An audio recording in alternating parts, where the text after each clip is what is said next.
daawadayaal mar kale ayaan isugu soo noqonay qaybtii labaad ee barnaamijkii ahaa wareysiga ee aan la yeelnay abwaan Haybe oo halkan marti inoogu ah magaalada Minneapolis. Haybe Ahmed Yusuf oo runtii inooga sheekeynay arrimo fara badan oo markii hore u badnaa xagga siyaasadda. Maanta waxaan jeclaystay inuu nala wadaago qiso aniga runtii uu hore iga sheekeeyay oo aan aad uga helay la yaabna ahayd adiga laftiinu aad maxay ahayd aad uga fikiri doontaan taasoo aan u bixinay jujubkii ama safarkii jujubka ahaa sidoo jujubkaas u dhacay haguu socday meeshaan u soconay u tagay maxay ahayd muxuu kala kulmay MC Airport oo aan shaqo ku lahayn oo barnaamijkiisu ahayn ama tigidhkiisu ahayn ayuu tagay hawlahaas oo dhan isaga ayaa inoo sheegi doona dabcan diyaaradda markaa dalka qaaday oo kamid ah diyaaradaha Soomaalida sababo ganacsi awgeed marabna magaceedeena sheegno laakiin dabcan marka ay daawadaan barnaamijkan waxaan kula talin lahayn inay khaladaadkaas ay sameeyeen oo dad badan ay ka cawdaan jeer inay ka digtoonaadaan oo ay martaba ku dhicin hadaba waxaan rabaa barnaamijkan inaan mikrofoonka aan ku soo dhaweeyo abwaan Haybe Ahmed si uu isagu hawshii sheekada inoo galo abwaan ku soo dhawo oo bal hadda hawsha sidii ay u dhacday iyo meesha ka bilaabantay aniga iyo daawadayaasha la wadaag runtii Saciid Jamaal horta aad baan ku salaamayaa aad iyo aad baan sheekadana waxay ahayd sheeko isoo martay oo aad iyo aad u ahayd wax aad loola yaabo ama qof kasta oo aan uga sheekeeyay mar kasta oo dib uga sii sheekeeyo sanadkeed baheedna waxay dhacday sanadkii 2014 bishii sagaalaad 25keeda ayay bilaabantay sidee ku bilaabantay bal arrinka halka nooga runtii anigu waxaan tagay Somaliland bishii saddexaad ee sanadka ina dhaafay 2014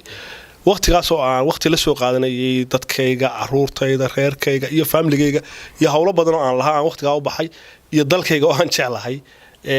nasiib daro travelka mee Afrika oo dhan ba kulay aan waqtigiisii isku saani garaysnay sida dunida aan imika aragnay marka waqtigii oo aan ku jiray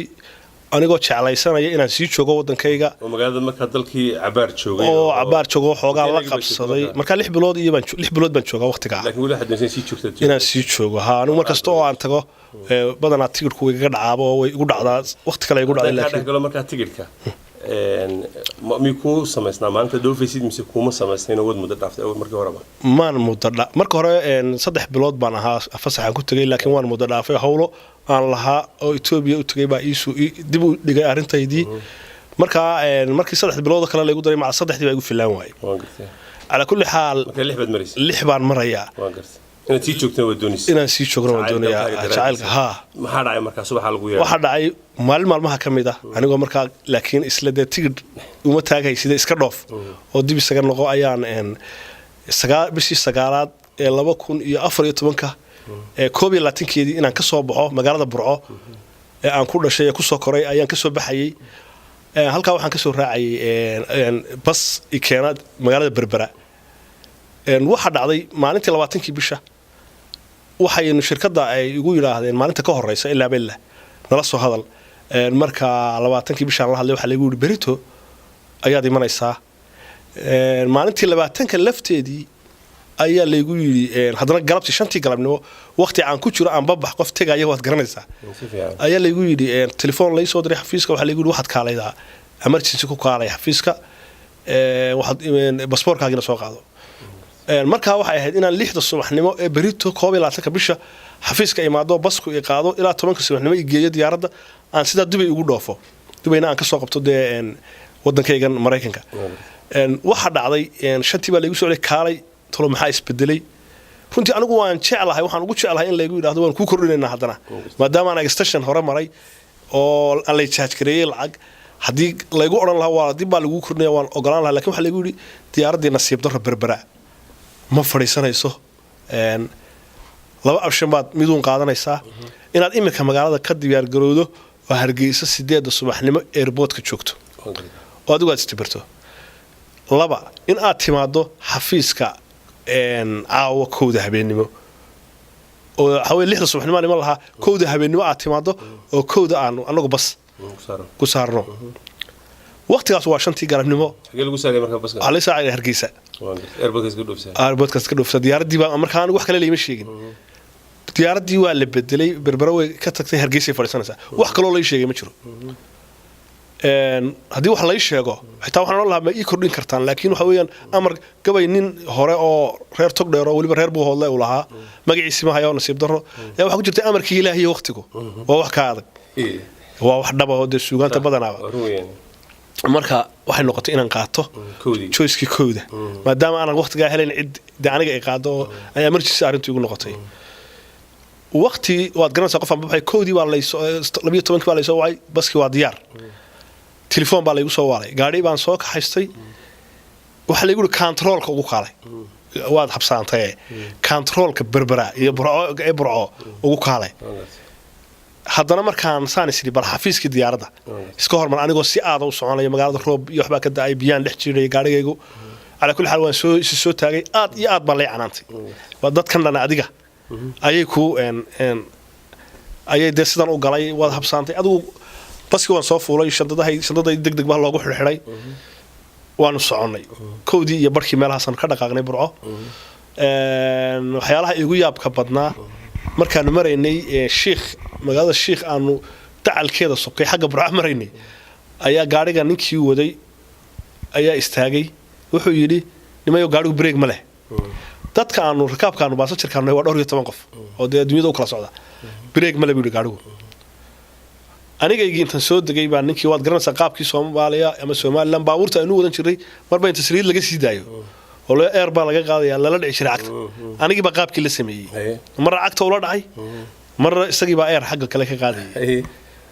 marka anigii baa laga shaqsiyay marka waxaan ku nidhi maxaynu sameeynaa darawalku wuxuu noogu cawday gaarigan caawa lay soo dhiibay si temporary ah inaan dadkan soo dhigo oo soo celiyo ayuun baa lay gaariga lay soo saray gaari aan informationkiisa iyo breegiisa war ka hayo ma okay waxaanu isla garanay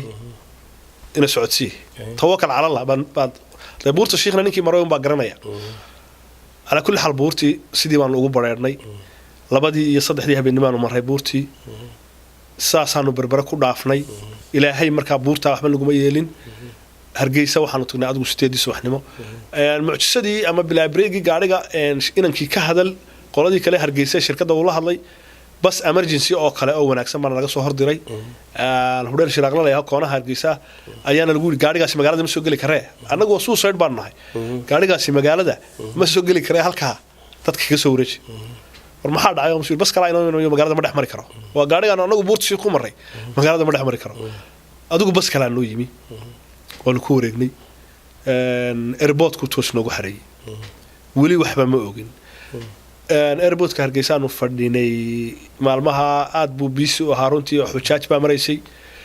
waxaanu fadhinay ilaa iyo 12 ilaa koodii duhurnimo ee dambe waqtiga ay noo sheegeen 8 ay tagaysaan may suura gelin marka choice-na ma lihin dibna uma bixi kartid maadaama aad marka hore xarootay halkii baanu iskaga nasiibsanay dad badan oo kale xamar boosaaso diyaaraddu dhul badan oo kale ay ka keentay ayaanu isugu nimi markii ay ahayd nin ila socday oo aanu saaxiib nahay oo wada socnaa igu yiri markii ugu dambeysay anigu niyo waxaan raacayaa diyaarad kale oo soo nigi wada socnay baan ku yiri wuxuu ma garanayo ninka waa loo yimi wax lagu yiri war diyaaradan tan kale aan ku wareejinay baa isaga lagu yiri wuu diiday markaas wuxuu iyadan raacaya tayada hayga bedelina abaar bay murmeen ninkaasi khasab baa laga dhigay inuu taasad raacaysa isagoo jecel inuu annaka dhan raaco ayaa ninkaasi aanu kala tagnay annagu diyaaradeedii baan fuulay alaa passenger ama dad 130 qof meelaha aan ku qiyaaso ayaanu nahay meelaha xagee u socotaan annagu Dubai baan u aanbaxaynaa markaa waan garsay Dubai diyaaradii markii ay kacday ayaana lagu yiri berberay fadhiisanaysaa waa isweydiinay berbera oo maxaa berbera inagu celiyo soo xalay leeno diidayo ma aan fahmin hada fahmay ba sheekada yahay iska jirtaa waxaanu fariisanay adigu berbera hadiginaana lagu yiri diyaaraddu ee shidaal oo meesha ka qaadanaysa halka markay maraysay anagu laakiin aanu de iska saaranahay oo Dubai socono waqti de ilaa 2 ilaa 3 galabnimo meelahaas ay noqonaysaa iyo diyaaraddu kacday dhinac aanay markii horeba nalgalay in loo dhinac Dubai ahayn oo anaga xaqaana la ah ayay diyaaradii u kacday abaar markaan badda dul marayna waxay yiraahdeen baasanjarkan waxaan tagaynaa cadan sanca aynu fadhiisanayna markaa sanca tagno dadkii wixii aanu xaadirina diyaaradda ha ka soo degaan wixii aanan xaadirin diyaaradda ha ku hadhaan arrintii sancino qorshe kuma jirin qorshahaba nooguma jirin marka buuq baa dhacay dadkii uu hadlay dadku Soomaaliba dadku wada ahaa badankiisu gabigiisuba waa la hadlay hadal kalena lama sii wadin runtii waxaanu tagnay ma kala fogaa marka berbere iyo loo eego iyo wadankan Yemen la yahay dhinaca kale badda kaga yaalan waa markaan ogaaday waliba inay cadani koonfurta hayo xageena soo xigto de waqtigii hore waan maqli jiray badu shalay iyo cadan baa la isaga cadaar gudiyay berberaan maqli jiray war sanacayno inagu nahay dadkii markaa waxa dareenkoodii muujiyay oo sanca sawti ay safety ga aanay hayna ibriyahan ka jiray buuq dagaaladu ka jireen anagu choice ma lihin diyaaradii sanacay fadhiisatay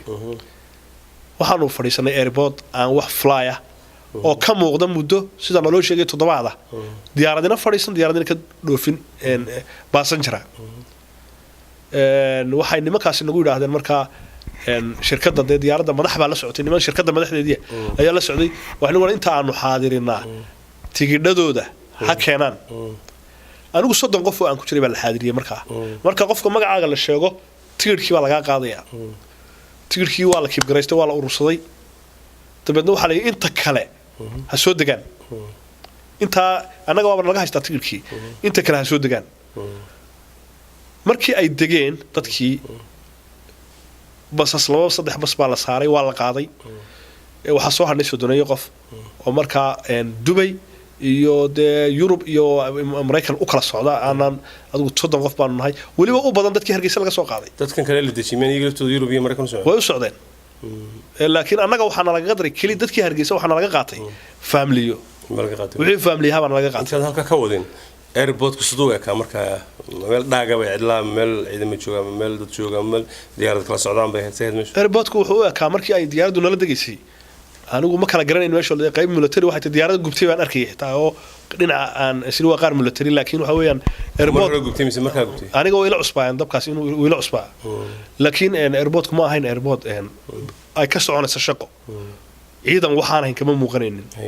waxaan socdaal kale maanu arkayn waan gartay dadkii baa la kaxeeyay markaa 30 qof waan soo harnay 2-3 basna dadkii bay qaadeen waxa isku soo harnay 30 qof iyo maamulkii diyaaradda waliba sida la ii sheegay military guud iyo adigu 3 noo madaxa ayaa saaran arinta halka markii maraysan loo waramay waxa la yiri niyow 16 bisha anaga bisha 12 ku jiraa soo moogid 16 bisha waxaana laga kansalay imaaraadka wadankii la oran jiray inaanu tagnaba reasonka iyagu markaa noomay faahfaahin ma egshorana ma naan garan adigu waxa kan laga kansalay marka falaygii 18 aanu qaadi lahayn iyo falaygiina 12 ay soo gaaray labadii falay markii soo gaaray waxay noqotay inaanu connection baanu la sameeynay diyaaradda al-Yamaniya la yiraahdo inay halkan aanu ka qaadno dadka iyaduna ay qaado diyaaraddaas waa siday anaga markaa noo sheegayaan marka diyaaraddaas aanu idin soo keenay meeshan halkan aanu dadkana waa anaga imika rognay saarayna diyaarad baan hadda saarayna idinkuna waa ku xigtaan oo process ba ku jirtaan marka arrintaas dhacday la socda waxaan xasuustay marka waxa weeyaan waa amarkii Ilaahay waqtiga wax qaad waxa meel aan u socon waxaanad filaynaya falaadhiba waa ka naxiya waxaan yani meesha laakiin waxa isu galay idinku filaynin iyo amnigeedii goobtii aan amni all marka waxaan sameynay nimankii waan la kaftanay waxaan ku nirniyo dadkan aad soo reebtay dadkii Hargeysa ama dadkii Soomaaliland ka soo raacay waxoogaa waxay yiraahdeen ma waanu idinkan wadin diraynaa waxaan sameynay waxaan xasuustay sheeko nin reer Burco ahaa oo la oran jiray Ciraab oo adigu nin oday anigu baan soo gaaray arkay ninkaasi kaaribu ahaan jiray sida dadku sheegaan kaaribu ahaa in badan anigu kumaan arag laakiin isagoo gabooy baan arkay kaariga wuxuu ahaa marka gaari buu kireynayay Istanbul joogay waqtiga waxa dhacay yarabu saarad ama shaqo la'aan gaarigii oo istaanka yaalba wuxuu saaray gaarigii qofka markuu yimaado wax uu qabanaya gaashaama ma tagaya ha buu yiraahaa kiradu ka qaada alaabtana uu saaraa qofka kale oo yimaado war gaari ceelaf weyn ma haysaa ha buu yiraahaa lacagtu ka qaada isna uu saaraa hadduu qofku ku socdo guban isla uu saaraa hadduu aynaba ku socdana uu saaraa asagoo ujeedadiisu waxay ahayd gaarigan inuu gaarigan raro kimishirkiisina inuu helo dabeedna shaqada waxaan ugu mahmaahayaa markaa military waan hor fadhiyaa xilliga wuxuu igu yidhi waxaan ku ihi markaa niyo diyaaradiina ma u eg tahay diyaaradda ciraab soo kareeyey waxoogaa diyaaraddu sumcaddeeda dee inay iyaga qulooda mashaakil baa helayoo sumcad ahaan dee way dadaalayeen waxay is ilaaliya laakiin ninkaasi wuxuu yidhi ninkani waa dadkii burhka sitay reer burco isagu dhinac kalu sheekadii la qabtay calaa kulli xaal markii gobolkii dhacay intayada aanu ku jiro diyaaraddii ciidan baa isweer ka qabtay military baa isweer ka qabtay aanan anagu dee garanayn laakiin noomay soo gelin markaa may soo diyaaraddu waa istaaranta halkii baanu iska fadhinay markaanu waktigii aanu yaabnay waxa naloo keenayna muddo 10 saacadooda shaah un baanu naloo keenayay marba waan isla daalay nimankaa ana waanu aragnaa in isweer bahasha dhibta jirta sida ay markaa ay noo iftiimiyeen waxay yidhaaheen diyaaraddan wax falaya hore kamay samaynin magaaladan ama sanaa laakiin may aqoon laakiin waxay fadhiisan jirtay falay ku lahayd cadan iyo sanacana waxay kala noqdeen waa muqdisho iyo hargeysa oo kale waa koonfur iyo waa laba dal oo bari isu tagay saa taariikhda ku haysaan marka diyaaraddan waxay leeyihiin ciidankan meesha qabsaday maxaa keenay madad oo iyaga laftoodii baan garanay bahasha waa la haystaa waxa lagu haystaa madad bay qaadaysaa ma cid bay wuxu sidaa madad bay la baxsanaysaa marka askartu wadii soo galay askartu salaanka diyaaradii fadhiyaanba hareeraheeday fadhiyaan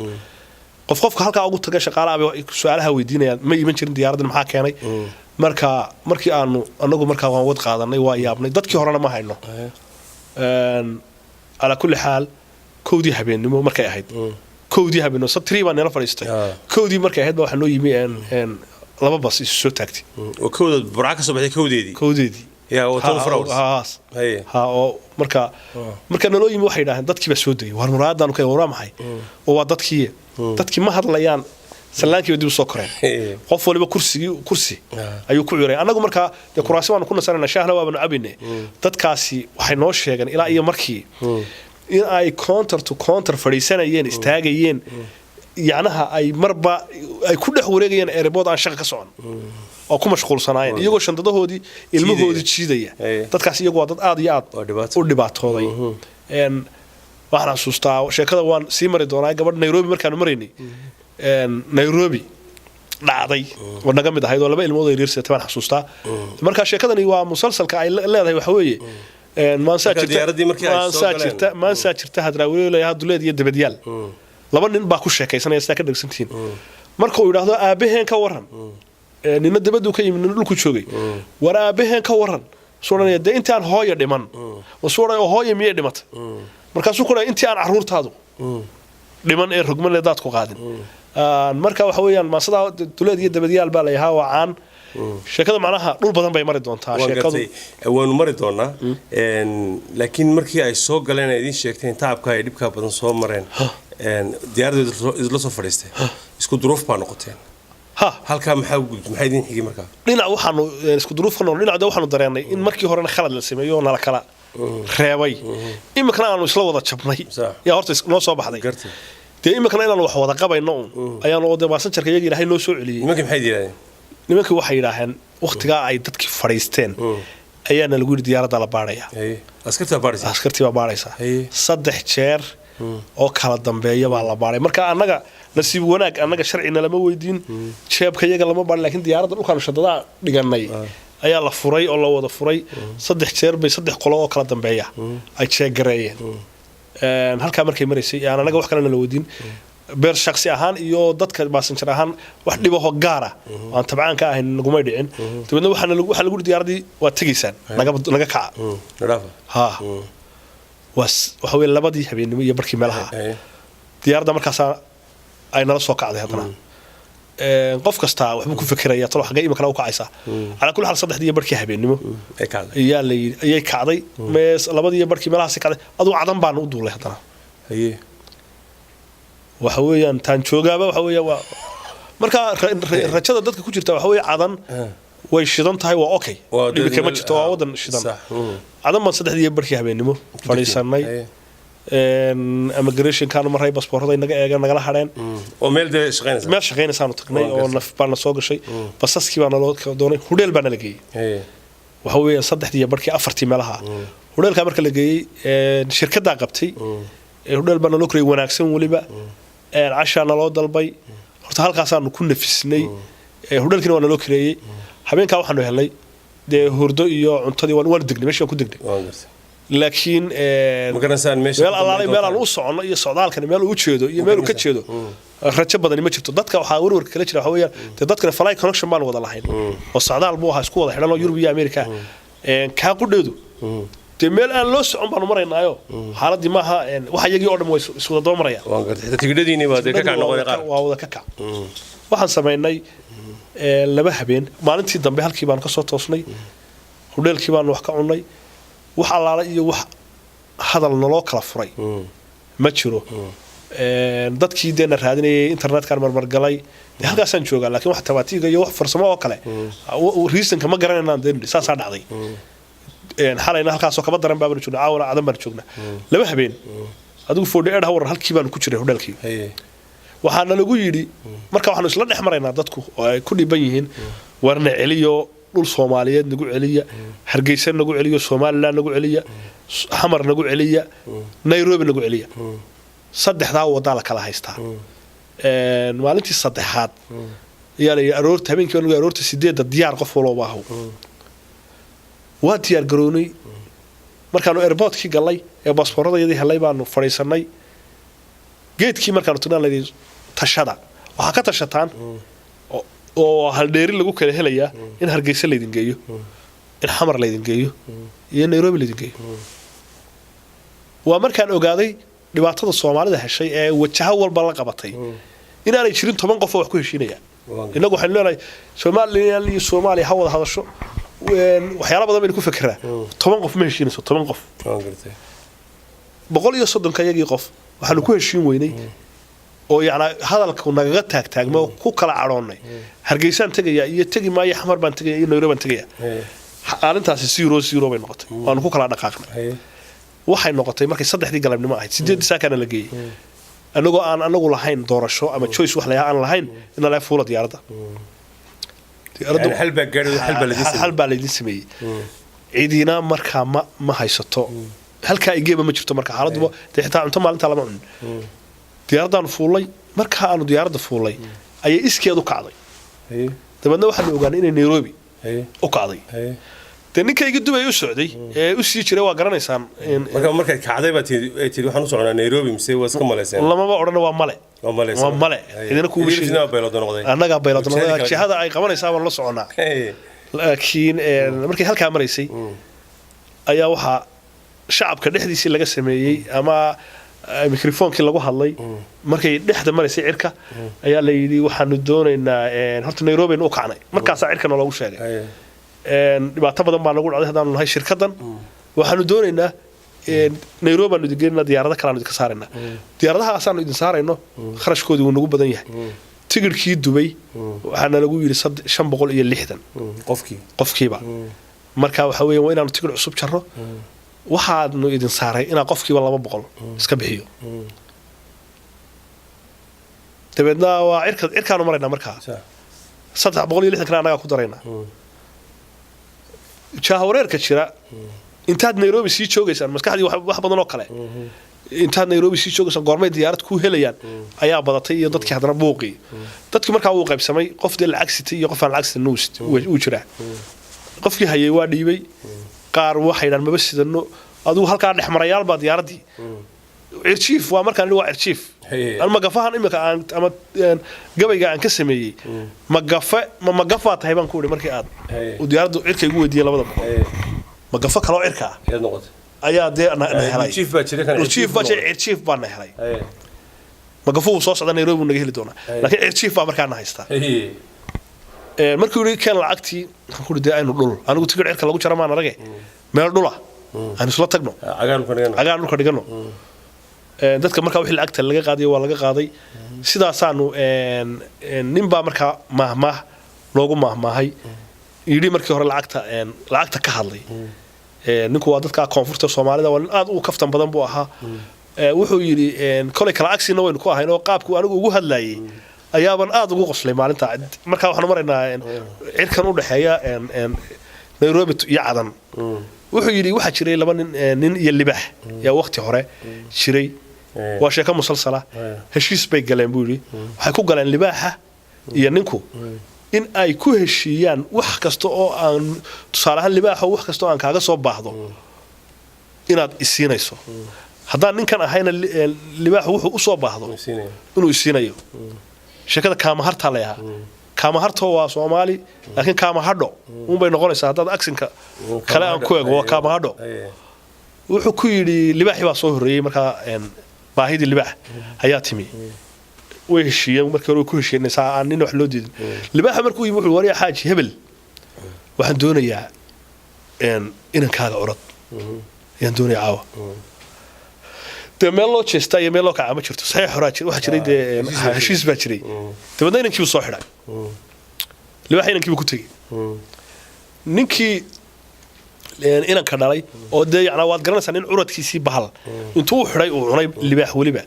waa garanaysaa qiyaastiisa ninkaas oo aanay u hadhin waxba dee noloshiisu ay dirqi tahay ayaa baahi libaaxii ula yimi waqti dambe waar libaax way kananaa maxaad doonaysaa waxaan doonayaa buudhi anigu maqaarkaagan sare yacnaa maqaar waa haragga daynta inaad intaa maqaar sare aan kaala baxo libaaxi wuxuu yidhi dee waa okay oo ilan heshiis baynu ka lahayne dee waan xanuunsanayaa ila markaad iga jaraysee oo waa noolahaye xidh horta yaan dee dhibaato kale heshiiskii iyo jabile inta marka hore xadhka soo qaado igu xidhxidh dabeedna xadhkuu soo qaado libaaxi wuu xidhay siduu hadalka u dhigay wii anuu libaax la xidhan karamine kowdhe libaaxi markuu xidhay wuxuu kala baxay intaa sare iyo maqaarkii sare ama haraggii sare ka goostay oo mindi kaga goostay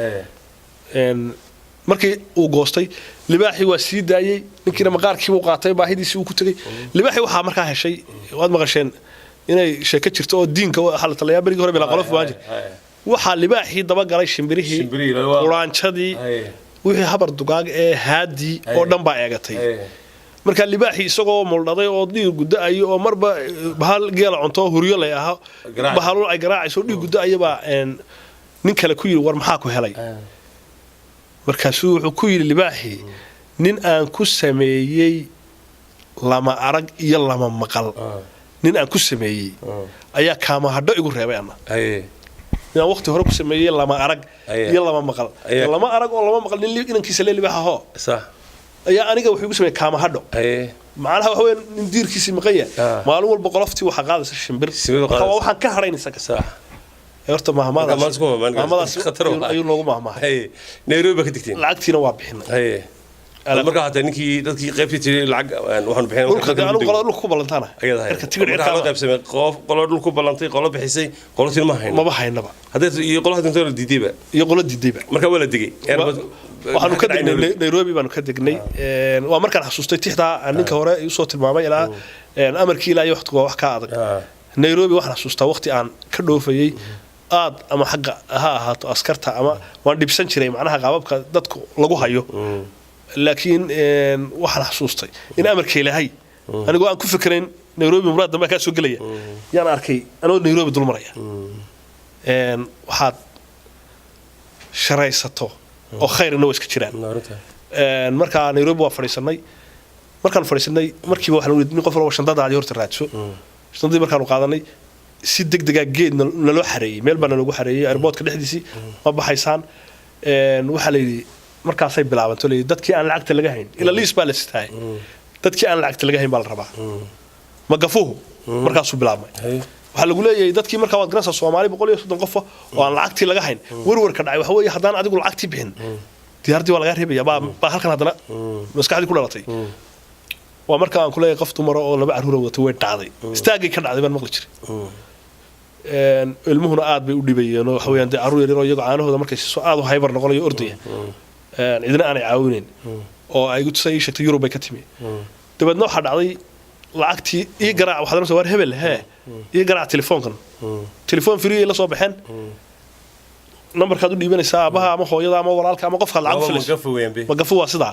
anaga saas uu nagu helay hargeysaad la hadlaysaa Cabdiqani oo waxaad samaysaa xafiiska caynkaas numberka saad ee numberkaas ku shub $200 emergency diyaaradda la iga reebaya okay haddaan dhigaya dadkana waa dad waxaan nahay 4 casho lala aade oo yana familiyadii waad